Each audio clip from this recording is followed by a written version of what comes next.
বিসমিল্লাহির রহমানির রহিম।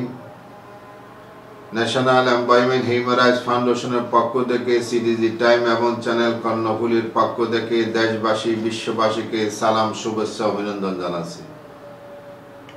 আমরা কথা বলতে চাই যাকাত নিয়ে। আমাদের দেশে দেখা যাচ্ছে এক একজনের লক্ষ লক্ষ কোটি কোটি টাকা আছে। এই কোটি কোটি টাকাগুলি মানুষকে যাকাত দেয় না। ব্যাংকে হাজার কোটি টাকা পড়ে আছে মানুষের টাকা, এই টাকার কোনো মানুষ যাকাত দেয় না। যদি আমরা হিসাব করে দেখছি যে একটি ব্যাংকের যে জমানো টাকা আছে মানুষের, সেই টাকাগুলি যদি মানুষকে যাকাতের যে 2.5% হিসাবে যাকাত দেওয়া নির্দেশ আছে, এটা যদি পালন করা হতো, আমাদের দেশে গরিব বলতে আর থাকতো না। আমাদের দেশের মানুষ স্বচ্ছন্দে বসবাস করতে পারত, মানুষ সুচিকিৎসা পাইত। ভালো ভালো যদি যাকাত ফান্ড থেকে হাসপাতাল করে দেওয়া হয় গরিব অসহায়কে, তাহলে এই মানুষ সেবা পাইত। দুঃখের বিষয় হলে সত্য, যাকাত ভিত্তিক একটি রাষ্ট্র যদি পরিচালনা হতো, তাহলে হাজার হাজার কোটি কোটি টাকা আমরা ব্যাংক থেকে যাকাত ফান্ড পাইতাম। যাকাত ফান্ডে যদি পাওয়া যায়, তাহলে এই টাকা যদি এক একটি বছর এক একটি এলাকায় এক একটি জায়গায় যদি দেওয়া হয়, মনে করেন আমি 1000 কোটি টাকার যাকাত পাইলাম, 1000 কোটি টাকা কয়েকটি জেলাতে ভাগ করে দিলাম, পরবর্তী জেলাতে যদি, তাহলে মানুষ স্বাবলম্বী হওয়ার জন্য আর কোনো দুঃখ পাইতে হইতো না।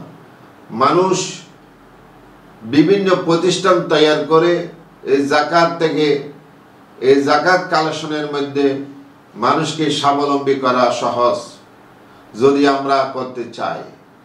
আমাদের দুঃখের বিষয় হইল আমরা যাকাত ভিত্তিক একটি রাষ্ট্র পরিচালনা করতে পারলাম না।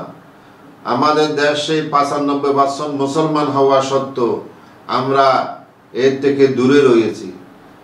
যাকাতে ভাই, আল্লাহ রব্বুল আলামিন যাকাত দেওয়ার কারণে আপনার মূল্যবান সম্পদগুলি আল্লাহ বৃদ্ধি করে দেয়। আপনাকে টাকা দিয়েছে বিদায় আপনি যাকাত দিতে পারতেছেন। আপনি দেখেন না পার্শ্ববর্তী আপনার অনেক ভাই আপনার থেকে অনেক কিছু উদ্যোগ, তারপরেও তারা অভাবের কারণে কোনো টাকা যাকাত দিতেও তো পারে না, নিজেই খাইতে পারে না। আল্লাহ রব্বুল আলামিন আপনাকে নির্বাচিত করেছে, টাকা পয়সা দিয়েছে।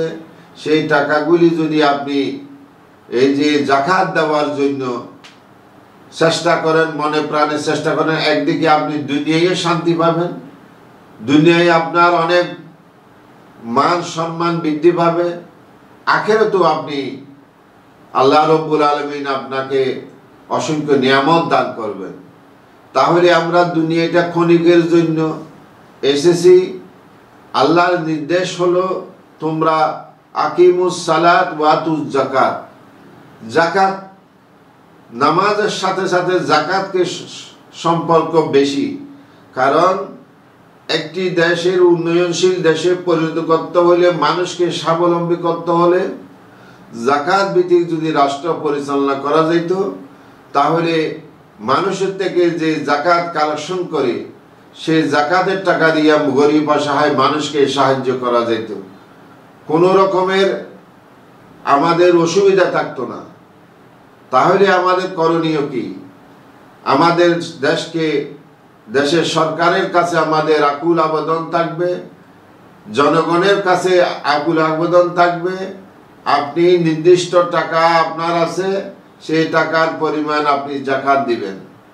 সরকারকে বলবো আপনি যাকাত ফান্ড তৈরি করেন, মানুষের থেকে যে ব্যাংকের টাকা জমা আছে সেই টাকা থেকে আপনি যাকাত কেটে নিয়ে মানুষের মাঝে যদি আপনি বন্টন করেন, তাহলে আমার মনে হয় আমাদের national employment human rights foundation মনে করে তাহলে দেশে অভাব থাকবে না। আমরা মূল্য যেই বৃদ্ধি হইতে যাচ্ছে, মানুষের ক্রয় ক্ষমতার বাইরে চলে যাচ্ছে, এটা হতো না।